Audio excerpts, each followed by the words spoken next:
Welcome to AP US History. We're going to be talking about the politics of the last part of the 19th century. This period of politics is often called the Gilded Age, and we'll uh, talk about that later. Uh, but we'll look at the different presidents and the policies during this period, along with the industrialization and union growth in the United States. Uh, the politics of equilibrium. Uh, it was pretty much a two-party system. You had Republicans in the North and the Northeast, Democrats in the South. Um, the Republicans are going to control politics during this period. The Democrats will win a couple of times, but even though it's a two-party system, the Republicans are going to be victorious most of the time. And one of the reasons for this is that they will continue to wave what they call the bloody shirt, which is blaming the South for the Civil War and all that took place. In fact, this is the secret word.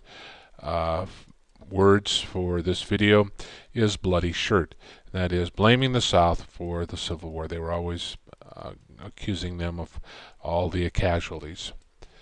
Of course, the balance of power um, is going to be in favor of Republicans, but the country is divided. And this division is primarily because of Reconstruction, the South just not accepting the North Republicans.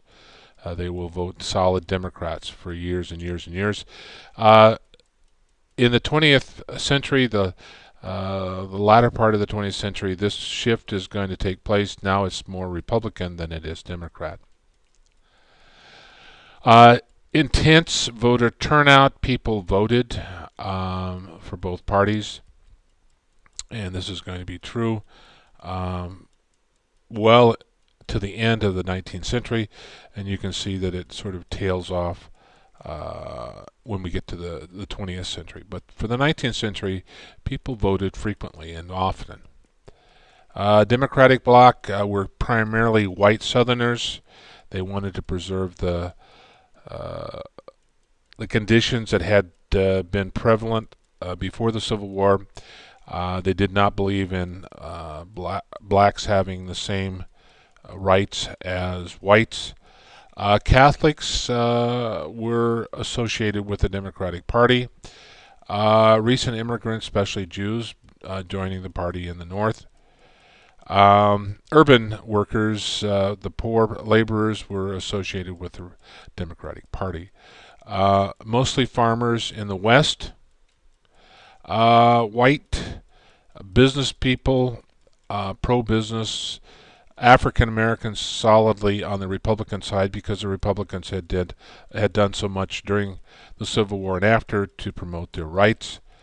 Mostly Northern Protestants, WASP, that is, white Anglo-Saxon Protestants, and they were anti-immigrants, and they will pass laws that reflect that. Most of the middle class is Republican, so this shows kind of a breakdown. The government at this time, up through the end of the 19th century, is going to be one of laissez-faire. They did very little domestically to control business. The main business of the federal government was to deliver mail, maintain a military, collect taxes and tariffs, conduct foreign affairs. Exception, they would administer the annual Civil War Veterans Pension. This is a domestic program to help veterans recover after the Civil War. Presidents at this time were symbolic in terms of power. Party bosses primarily controlled politics. Presidents could avoid offending either faction with their own party, so they did. Presidents were giving jobs to their friends. and the civil service will increase. The number of workers in 1865 was 53,000, and by 1890, that's tripled. So if you were supportive of the president, you were going to get a government job. Grant is going to be part of this period. After Johnson finishes out Lincoln's term, he will be elected twice. One of the reasons he was elected is not because of his sterling record as a politician, but the fact that he was a war hero. To a lot of people, Grant seemed non-political, and they were tired of politicians. He ran on the Republican Party, again waving the bloody shirt. Grant will win some loyalty of the Democrats, but primarily it's the Republicans in the North, and this bloody shirt putting the blame on the southern states, the Democrats, for causing the war. Under his presidency, there was tremendous growth, not necessarily because of anything he did, but America is going to grow industrially. At the same time, this is probably one of the most corrupt administrations that America has ever known. This shows the Republican ticket in 1868, and he'll be elected again in 1872. This shows Grant as a small child. Had a pretty unremarkable life other than during the Civil War. He was a failed businessman, alcoholic. During the presidency, he didn't take much interest in the job, and he let his subordinates run the government. Some of his cabinet members got involved in various scandals.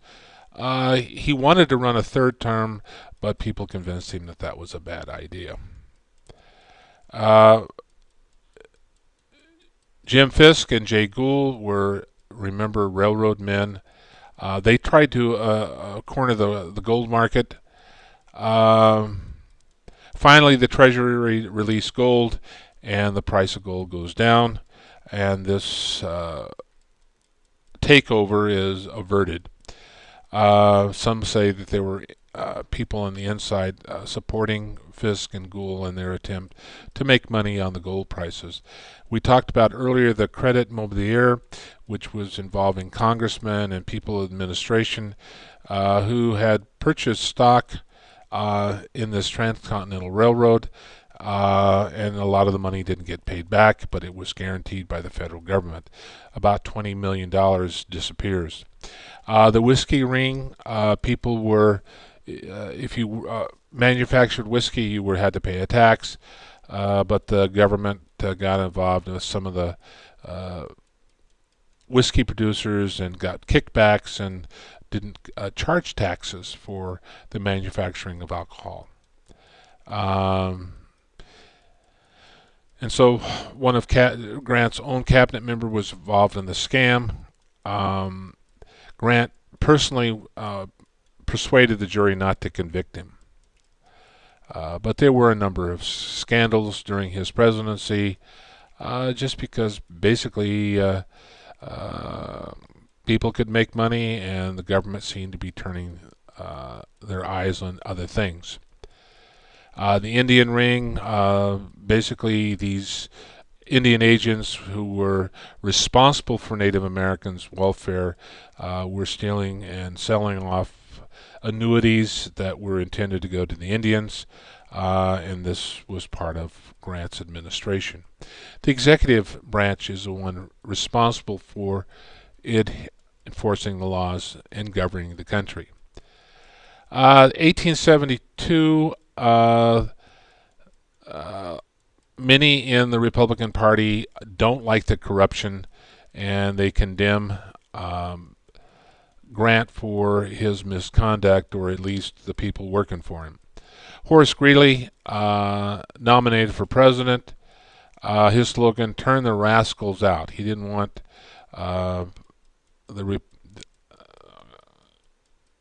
Grant's administration to exist because it was so corrupt.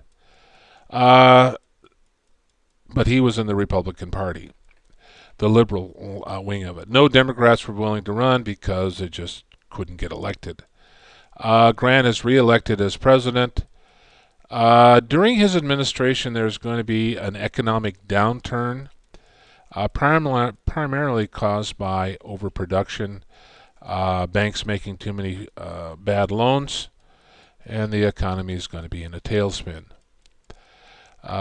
During this time, or during the Civil War, 400 million greenbacks were, and this is paper money, was printed to finance the war. After the Civil War, the Treasury will withdraw 100 million greenbacks to decrease the paper supply. Thus, money became tighter to borrow, harder for people to finance things because there just was a scarcity of money, particularly hard money.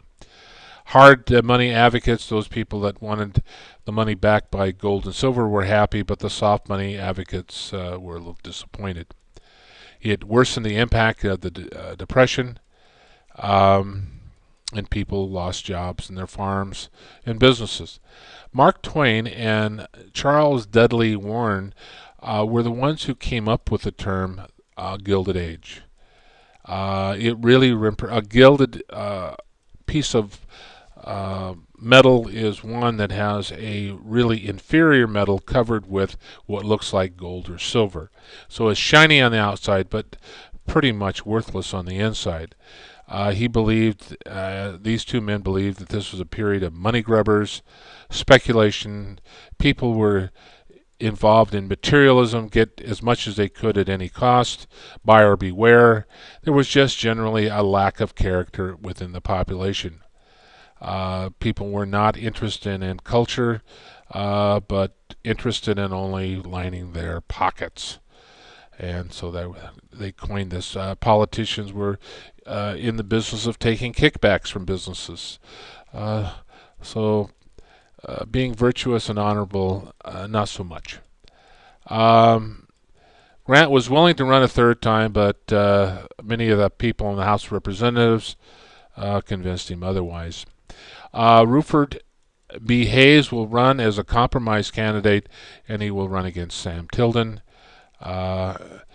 This election is going to be in dispute, and this will bring the compromise of 1877, which the Democrats and Republicans agree that Reconstruction will be over, but the Democrats will accept Rutherford Hayes as president.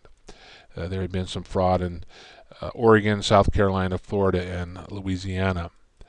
This shows Grant thinking about a third term, but because of all the corruption during his administration, he was advised not to. Hayes is declared winner. You still will have to know that compromise of 1877, which ends Reconstruction. All the troops are pulled out of the South. This is going to cause some real problems for African Americans who are located in the South. During this compromise, too, the Republicans agreed that there should be a transcontinental railroad in the South going from Louisiana to California. So this is another compromise. So we'll finish here at the compromise of 1877, and we'll pick this.